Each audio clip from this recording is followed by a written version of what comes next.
Hi, Elias. Thank you so much for taking the time to meet with me. It's a real honor and a privilege. And so you're out in Mexico. You have many years experience in IP in Mexico. How is the current COVID-19 situation impacting the legal sector in general? And which are the major changes you've seen in the last few months? Thank you, Yates, for the invitation. And well, it's a very interesting question because it admits different approaches. It is obviously not the same. The the consequences for a big firm is having more than 100 attorneys that a boutique firm with less than 20. Um, Obviously, the nature of the services that each firm are providing also matters. A firm focused, for instance, in merger and acquisitions right now, or in corporate, um, is suffering a little bit more compared to those that focus on litigation, restructuring, or bankruptcy, unfortunately, but it's clearly a field of opportunity.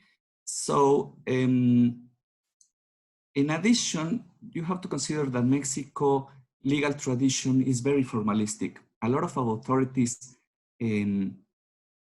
requires the submission of original documents, signed and certified, and it has been also difficult for the individuals having business and relationship with governments for authorizations to continue with the prosecution of their petitions for these reasons. But I would like to say that in my specific field, in IP field, it has been a very good experience considering this scenario, because the Mexican Institute of Industrial Property, which is the specialized authority, has been open to some electronic tools for the benefit of the particulars, like the online presentation, the research, the search, and the courts, maybe the Supreme Court of Justice, as well as some other federal courts, have been open to do this type of meetings by Zoom. So some very important issues that can be discussed online has been continually being ruled. So it has been a big challenge, but a very interesting opportunity for Mexico legal industry, or say something, to innovate, to change, and to adapt to this new scenario. Yeah, so there was recently a negotiation between Mexico, Canada, and the US regarding a free trade agreement, which is going to be called the TMEC, which will be coming into effect July 1st. How would Yeah. you say that this is specifically going to help the Mexican people and maybe other foreign countries, business people doing more work based out of Mexico? That's a very interesting point because you may know that a large number of the other companies are reinventing themselves and will make research and develop efforts to generate new products, which were not in the main field of practice.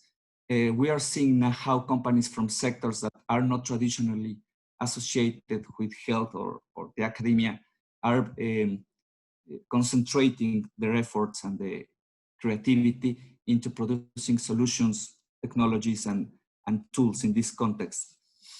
It is difficult to anticipate a growth on patent applications for say some specific compared to past years, because obviously the economic crisis will affect many organizations.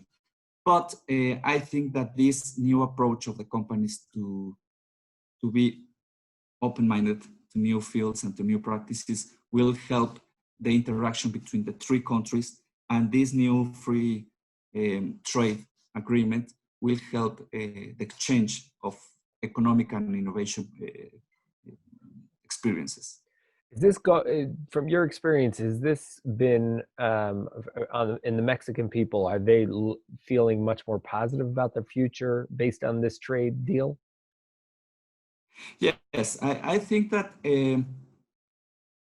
Mexico is passing through a complex situation on the political field, in the macroeconomic, because maybe you know, but we have a new government headed by our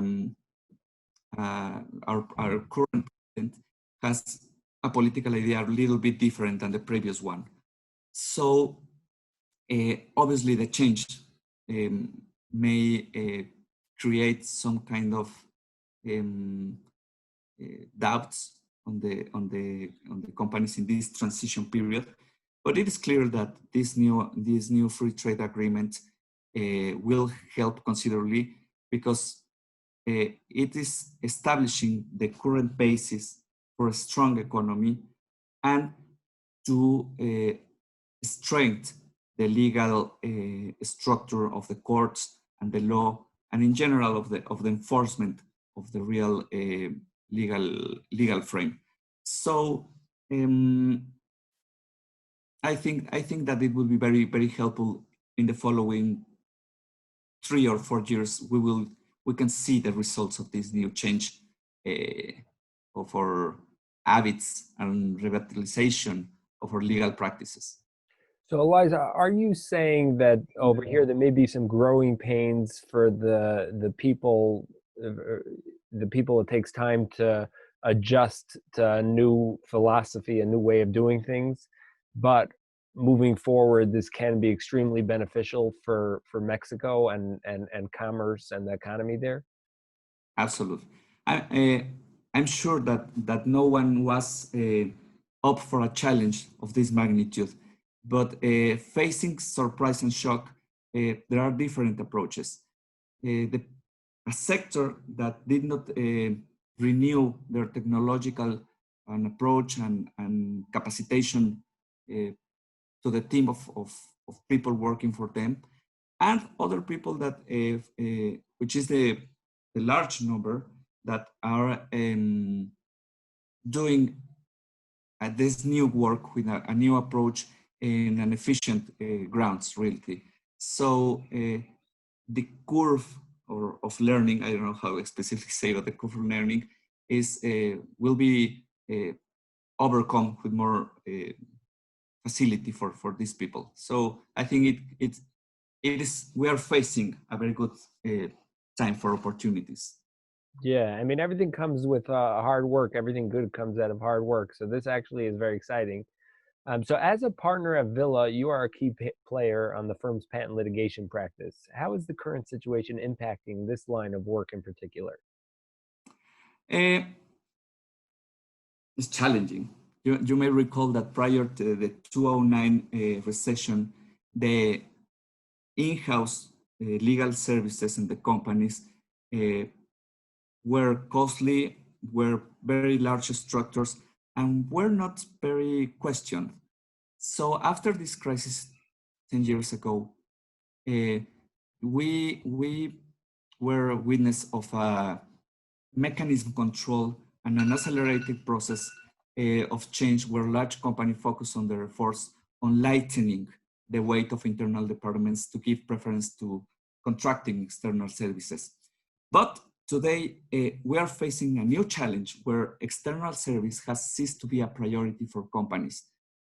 But on the other hand, a strong regulated industries such as energy, pharma, need more than ever to demonstrate to their investors and consumers that their role is necessary and sustainable. Therefore, firms focus on protecting innovation, and which is my case, is essential in its preventive phase and its protection strategies. This is why clients want their legal advisors to have an efficient use of technological tools, just to be able to have meetings on real time, and to make project management more sophisticated and more focused on their really specific needs. So at Villa, you assist top universities and companies engaged in pharma and other industries. Have you seen this COVID-19 situation having a financial impact on those IP stakeholders? And if so, would you say the impact is more noticeable in some industries rather than others? Yes, yes, that's true. And you can see all the public indicators, or the public specialized newspapers and magazines, and you can see that the companies in general terms are taking 3 types of strategy to protect the investment. The first one is containing cost, is the main one, which is not the best one in some scenarios, but that's a different topic that will require more time. But is the first reaction of the companies. The second one is deferring or canceling investment plans, which also may refrain these efforts on investigation and technology. And the third one is readjusting the course of action they are taking. So yes, the financial impact, there is a survey for a very well-known company in this field, in which obviously the company's leaders are considering that 2020 income will be significantly reduced. But they are thinking, I don't know if this is very optimistic, but it's good to know it, that they are foreseeing that this is a short period between 3 and 6 months. And after 6 months, which may be by autumn of this year, the investment in Mexico will take a new positive course.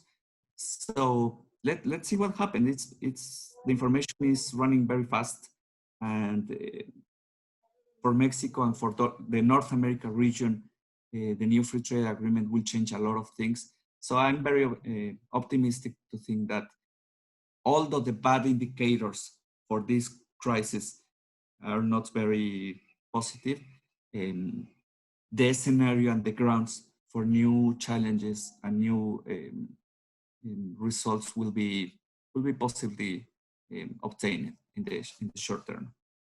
Yeah, sometimes what we've seen, others have mentioned as well, that times of crisis, of international crisis, can actually change and shift countries and turn countries that weren't necessarily leaders in innovation or different things, and actually shift it and maybe bring other countries into the, more credible. So this could be a good opportunity maybe for Mexico, it sounds like, with a new government to really make an impact globally on innovation and helping the world become a better place. So would you tend to agree, would you say that there's something in specific that you suspect, if let's say you had 30 seconds or less, what would you tell the outside world of what they should be expecting coming out of Mexico in the near future? Well, from the global international point of view, there is another ingredient that may help my country, Mexico, which is that the China scenario is a reality that maybe these different opinions about commerce between China and US would represent a good opportunity to foreign companies to reconsider Mexico for some sectors that represent an opportunity for the country's recovery. As said, the approval of the trade agreement between Mexico, US, and Canada, which is in the same hand of the free trade agreement with Europe, Mexico can confirm its position as an attractive country for investment. And finally, the efforts of the Mexican government to open to these new technology venues for accepting and resolving the petitions for particulars, I think that all of them are good signals for the following times. So you're saying that governments are now, the government of Mexico is much more prone trying to protect patents, IP, and stop any corruption that may have happened in the past, and they're really looking forward to creating an economy that's growth oriented. So would you say that this might be a great opportunity to bring manufacturing there, especially with what's going on in China, to possibly bring manufacturing to Mexico? Yeah. Manufacturing industry is the third more important production. As you know, in the north of Mexico, south of the US, there are a lot of exchange of commerce.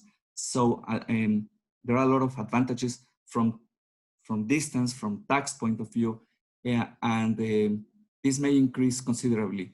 Second, as you said, and it's a very good point, a very important point that has defended this new government is to avoid any corruption practice. And there are a lot of good signs of this government taking precautionary and caution measures and actions to provide these signs to the federal government officers, which is a good signal for the companies investing in Mexico. So yes, it's a juxtaposition, for say something, of different situations that may help for a new, better times.